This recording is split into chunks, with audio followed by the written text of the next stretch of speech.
Hello, everybody. Welcome. Thank you for coming out today to talk with us a little bit about fraud prevention and how to protect yourself and your friends and family. My name is Sasha D'Amico, and I am one of the captains at the police department. I'm actually in command of our detective unit, which handles higher value fraud cases and follows up on scams.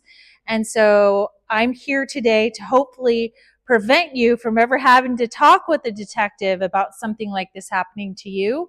So we're going to go through a few of the different scams that are out there, some things that you can do to protect yourself, be preventative, and then if you're getting a fraud request or somebody who's trying to scam you, what to do right then and there to make sure that you are not going to lose money, you're not going to lose assets, and that they're not going to gain your personal information. Every year, there are millions of victims of fraud, and it hits all age groups. But right now, we're seeing definitely an increase in it affecting older adults in our community.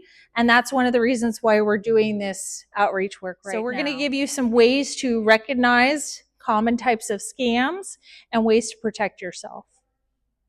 All right. So here's 4 signs that a communication that's coming your way could be a scam. Number 1, they're going to pretend to be an organization or a person that you know. So often they'll be using something like, we're from Amazon, we're from FedEx, we're from the Postal Service, we're from the sheriff office, we're from the police station. So they're going to pretend to be a trusted source or somewhere that you have done business before. They'll say that there's some sort of problem with your account, some sort of problem with a service that you have requested, or they'll say, hey, you won a prize or you now have a bonus. The next part of the conversation will be putting some sort of pressure on you to take action right now. They're going to say something like, we're going to turn off your Amazon account. You're not going to get mail anymore. You're going to be arrested if you don't do what we tell you to do right now. So usually it's an immediate pressure to take some sort of action and pay them.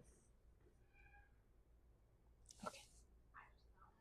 Oh, Lauren just got a scam attempt on her phone. Okay.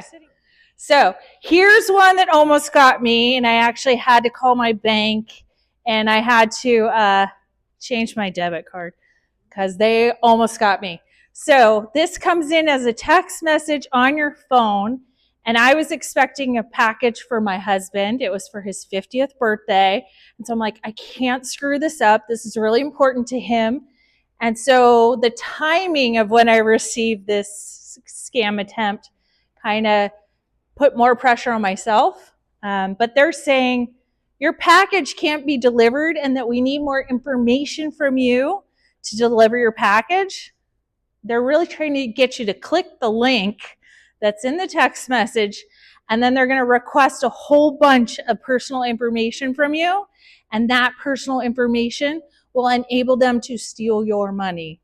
So when you see these links come in, if you are expecting something, you should contact the actual business by phone. Don't click on any links ever, because that is the way that they're going to get you. So this is a text message scam. All right, the next one. Here's one that comes in through your email. So these are very popular right now. Lauren, did you just get one of these too? Yes. Every day. So this will come into your email, and it says that you owe money on a purchase or an invoice, and that you need to pay it right now. So it's that pressure to pay. It's a service that you might have used, but this isn't actually from Amazon.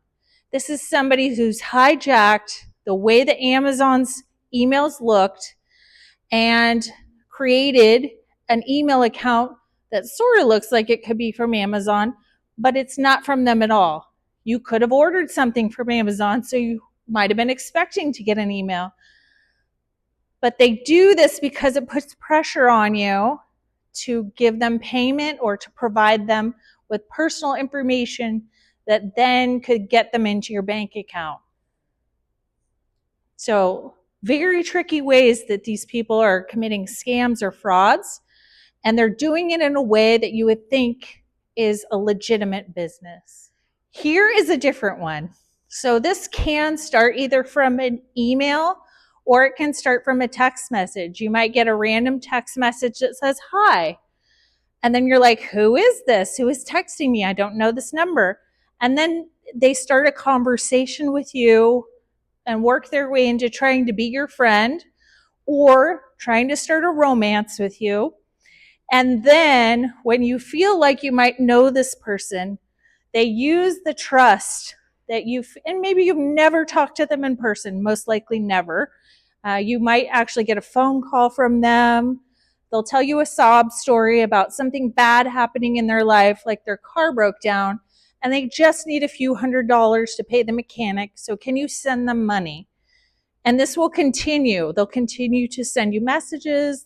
They'll call you, but also will be ongoing requests for money.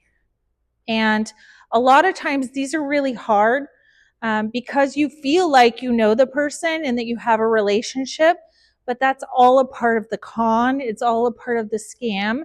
And unfortunately, they're playing on your goodwill and your need for companionship, but they're really in it to steal from you.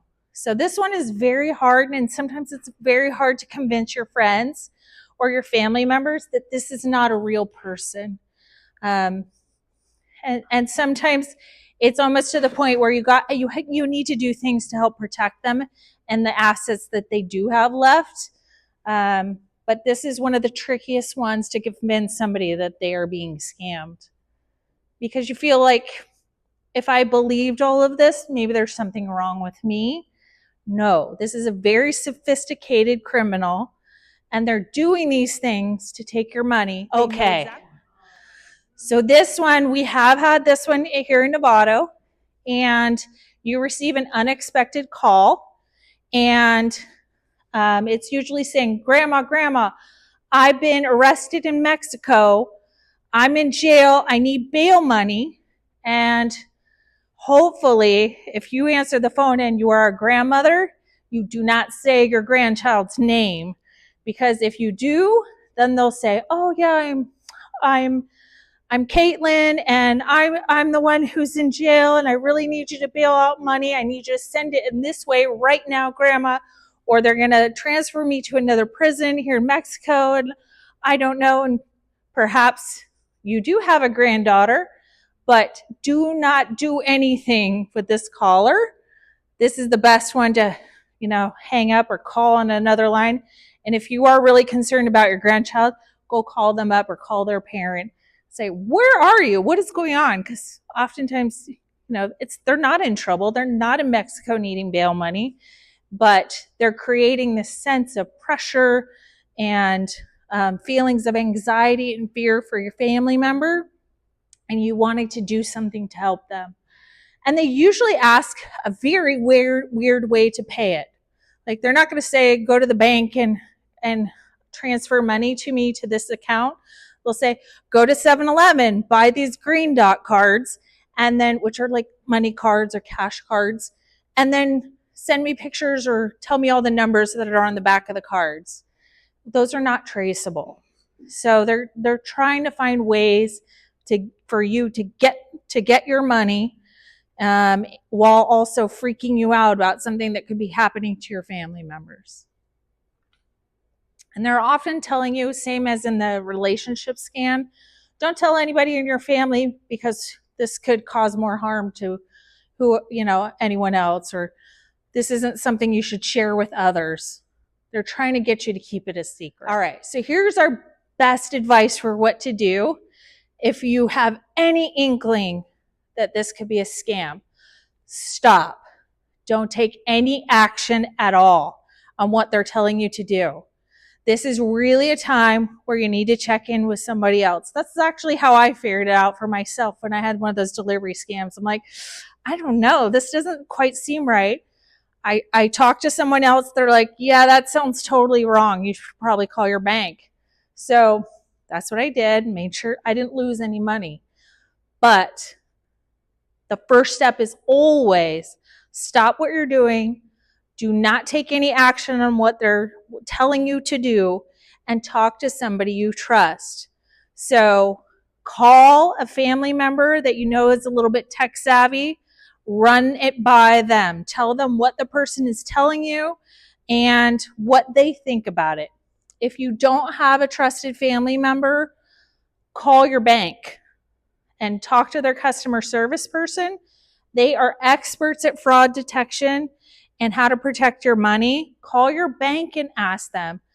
If it's after hours and you feel like I shouldn't be calling the bank right now, or you're not be able to get through, you can call us. We're always at work 24/7. Even if in the middle of the night and you're like, I don't know about that text message I got, or I clicked on a link, or something is happening and they're pressuring me for money, I don't know what I should do, you can always call us and ask for advice. We're never too busy to take your call. You might have to wait a little while if we have other things going on, but somebody will always get back to you and talk to you about it. Explain to them the situation, and then they'll give you advice of what to do. They probably will tell you, go to your bank, let's make sure nothing got compromised in your accounts, and then they'll give you some more advice on different things to do. All right. One of the ways that you can avoid scams is by, on your phone, you're actually able to block unknown callers. They're not going to call from a number that you know. Those are your friends and family. Those are your business associates. Those are not people who are usually going to call and scam you.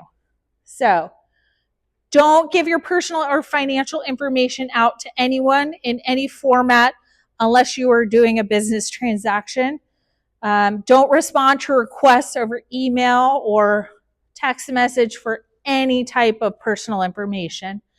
Usually that's something that you'll do in person, by phone, talking to the actual business or the bank, or sometimes actually certain things only come through the mail. So one of the more recent scams has been people calling up and saying they're the sheriff office and that you have a warrant. So Sheriff Skurdine actually shared with us that he's like, if you have a warrant, we're going to either send you something in the mail that says take care of your court problem, or we're just going to come to your house and arrest you. We're not going to give you warning that we're coming. So he's like, that is absolutely a scam. The Marin County Sheriff Office does not call you up and demand money for any type of warrant over the phone. Same thing for the Novato Police Department. We're not going to call you up over the phone and tell you that you owe us money. So if anybody calls you and says that they're from Marin Sheriff or Novato Police Department about that, baloney. That is not real. Same thing with the IRS. So they are not going to call you on the phone. They're absolutely going to send you a million things in the mail. So that's the way IRS is going to deal with you. Not over the phone, demanding payment. So resist the urge to act immediately. Okay, it'll be really hard because these people are very good at what they do, but you have to stop and you have to not do what they're asking you to do.